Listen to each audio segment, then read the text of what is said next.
मुझे बहुत अच्छा लगा आप लोगों ने, आप जो है बेसिक एजुकेशन में संलग्न हैं।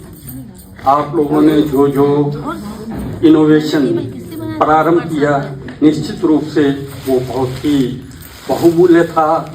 जब मैं आप लोगों का सुन रहा था तो ऐसा लग रहा था कि नहीं, जो मेरे मन मस्तिष्क में प्राइमरी स्कूल या मिडिल स्कूल के बारे में जो मेरा सोच था वो जो है गलत होता हुआ जैसा दिखा। इस प्रकार आप समर्पित भाव से अपनी तरफ से जो प्रयास हो सकता है वो सब कर रहे हैं, तो इसका अर्थ है निश्चित रूप से तो प्राइमरी स्कूल, बेसिक स्कूल का भविष्य जो है ब्राइट है, ऐसा लगने लगा। तो शिक्षा एक प्रकार से समाज और शिक्षा का जो है एक प्रकार से अभिन्न संबंध है, अपरिहार्य संबंध है। जिस घर में, जिस समाज में, जिस राष्ट्र में शिक्षा सबसे श्रेष्ठ होता है तो वहाँ का घर, समाज, राष्ट्र जो है ब्राइट होता है, उन्नति के शिखर पर होता है। इसको आप अनुभव कर सकते हैं अपने गाँव से भी। ये सब आपको छोटे छोटे बच्चों से भी कहना चाहिए। एजुकेशन का महत्व, शिक्षा का महत्व। एक शिक्षित परिवार कैसा सुखी परिवार है, एक शिक्षित अधिकारी कैसा सुख में जीवन जी रहा है, एक शिक्षावान व्यक्ति का समाज में किस प्रकार सम्मान है, आदर है, इस चीज को बच्चों के अंदर डालना चाहिए। यदि बच्चा ये समझे कि शिक्षा का महत्व क्या है तो अनायास वो प्रयास करेगा। अभी जो है बच्चे नहीं जानते हैं शिक्षा का महत्व क्या है, इस चीज को नहीं जानते। इसलिए बहुत जरूरी है कि सबसे पहले जो है शिक्षा का महत्व को आप लोग समझें। जब हम शिक्षा की बात करते हैं, आप प्रोफेसर साहब ने भी कहा सविद्या या विमुक्ति। विद्या क्या है जो हमें विमुक्ति देती है? विमुक्ति किस चीज से विमुक्ति देती है? विमुक्ति अभाव से विमुक्ति देता है शिक्षा। अज्ञानता से मुक्ति देती है हमें शिक्षा। इसलिए हमको ये जानना जरूरी होता है कि व्यक्ति का व्यक्तित्व क्या है, पर्सनैलिटी क्या है। व्यक्ति मात्र भौतिक पुंज मात्र नहीं है, बायोलॉजिकल स्टफ नहीं है, अपितु चित्त भी है, मन भी है, कॉन्शियसनेस भी है। व्यक्ति जब कहते हैं जड़ और चेतन दो का समन्वय रूप है, भौतिक शरीर और चित्त या चेतना का समन्वय रूप है। इसलिए जब हम सुख की बात करते हैं, जब हम दुख की बात करते हैं, वहां पर भी दो प्रकार का, शारीरिक सुख, शारीरिक दुख, मानसिक सुख और मानसिक दुख होती है, दो प्रकार की होती है। तो शारीरिक दुख क्या है? रोटी, कपड़ा, मकान का अभाव जो है शारीरिक दुख का कारण है। शिक्षा हमें रोटी, कपड़ा, मकान के अभाव से भी मुक्ति दिलाती है। शिक्षा के अभाव में हम शारीरिक सुख का अनुभव नहीं कर सकते हैं। रोटी, कपड़ा, मकान के बिना हमारा जीवन क्या होगा? इसलिए शिक्षा हमें अपने शारीरिक अभाव से भी मुक्ति दिलाती है। इस चीज को जो है बच्चों को जो है समझाना चाहिए। जब व्यक्ति शारीरिक दुख से मुक्त है, क्या व्यक्ति शांत है, क्या व्यक्ति सुखी है, इस चीज को जो है आपको जो विचार करना है, मंथन करना है, चिंतन करना है।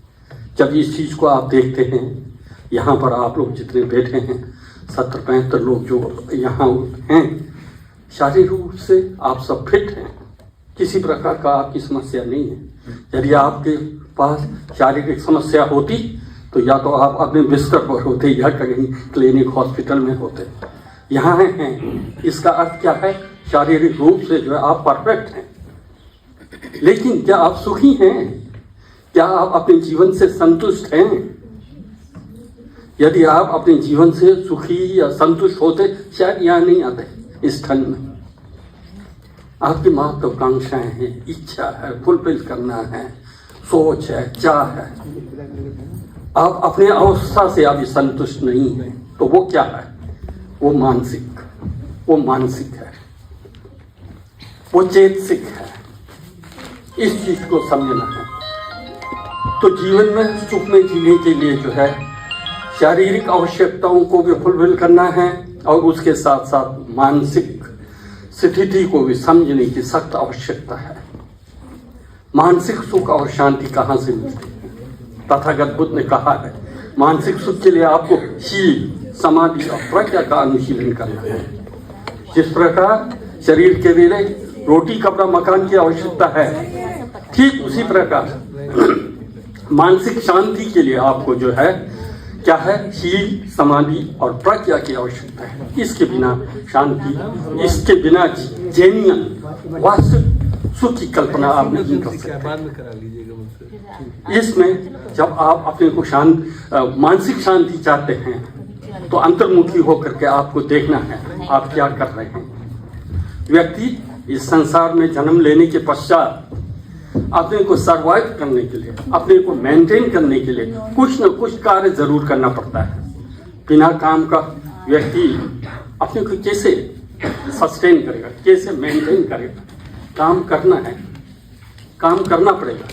लेकिन काम में कौन सा काम सर्वश्रेष्ठ काम है, इसको आप थोड़ा चिंतन कीजिए तो उसमें आप देखेंगे ज्ञान बांटना, शिक्षा देने से बढ़कर कोई दूसरा प्रोफेशन नहीं है। सबसे उत्तम श्रेष्ठ प्रोफेशन क्या है? एक अध्यापक। आज हम अपने हाथ में सेल फोन को लेकर के दुनिया हमारे सामने किसने बनाया? शिक्षित लोगों ने बनाया, एजुकेटेड लोगों ने बनाया। आज व्यक्ति चंद्रमा पर उतर रहा है, किसने किया? शिक्षित समाज ने किया, शिक्षित लोगों ने किया। जितने भी आज साइंस, टेक्नोलॉजी, आध्यात्म के क्षेत्र में जो भी विकास हमारा हुआ है वो शिक्षा के कारण हुआ है। उस शिक्षा को जो है आप बांट रहे हैं, शिक्षा आप देख रहे हैं। आप एक बच्चे को अगर शिक्षित करें, उसके घर में उजाला कर रहे हैं उस घर को, उस समाज को, उस गांव को, उस राष्ट्र को। इसलिए आप कितना महान काम कर रहे हैं, इस चीज को समझना चाहिए। अपने प्रोफेशन के प्रति गौरवान्वित महसूस करना चाहिए। जो मैं काम कर रहा हूँ वास्तव में मीनिंगफुल है मेरा। इस चीज को हमको जो है यदि आप अपने काम से गौरवान्वित महसूस होंगे तो आप बहुत ईमानदार होंगे, इंटरेस्ट जागेगी।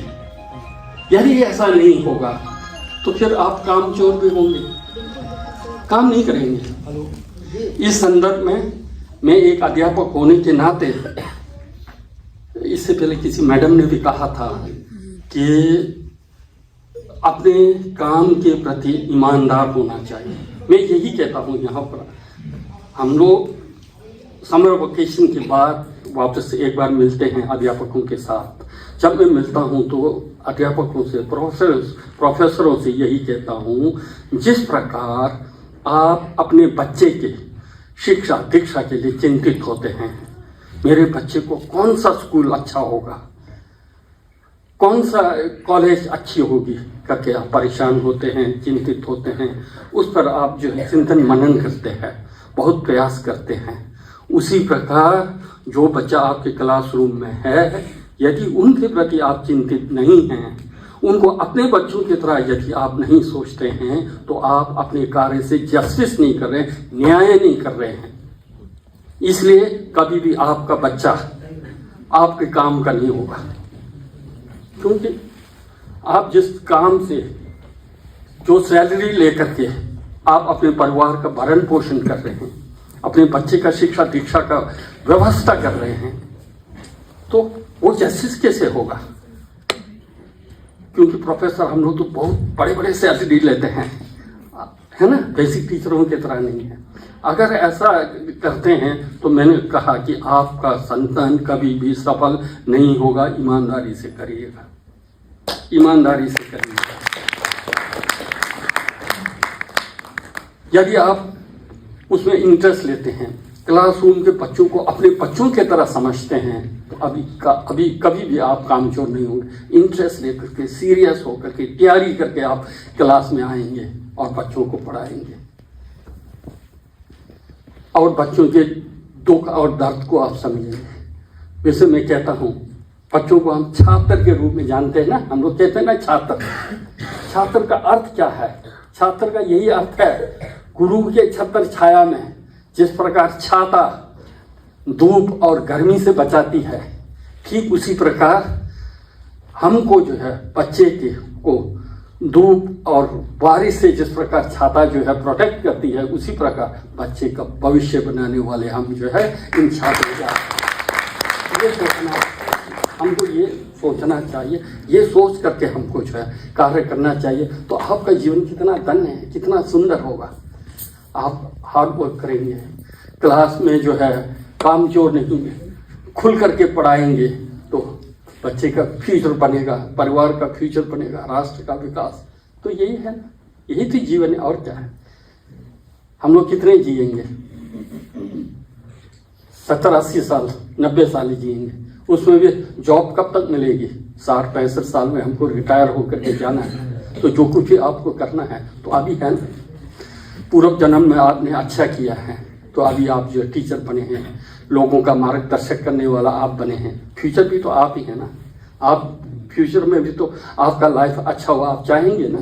चाहेंगे तो क्या करें? तो पूर्व जन्म में कुछ अच्छा किया है तो हम अभी हमारा स्थिति कुछ अच्छा है तो फ्यूचर के लिए इस काम को जो है ईमानदारी के साथ आप लोगों को करना है, अपने को धन्य महसूस करना है।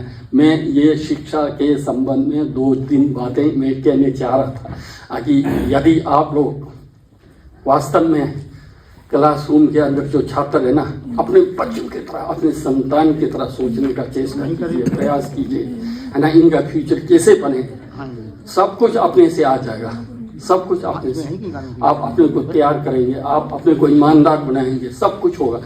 छात्र आपका सम्मान करेंगे, समाज आपका सम्मान करेगा। वो जो आपके द्वारा पढ़ाया गया छात्र जो है आगे बढ़ेगा, कभी नहीं भूलेगा।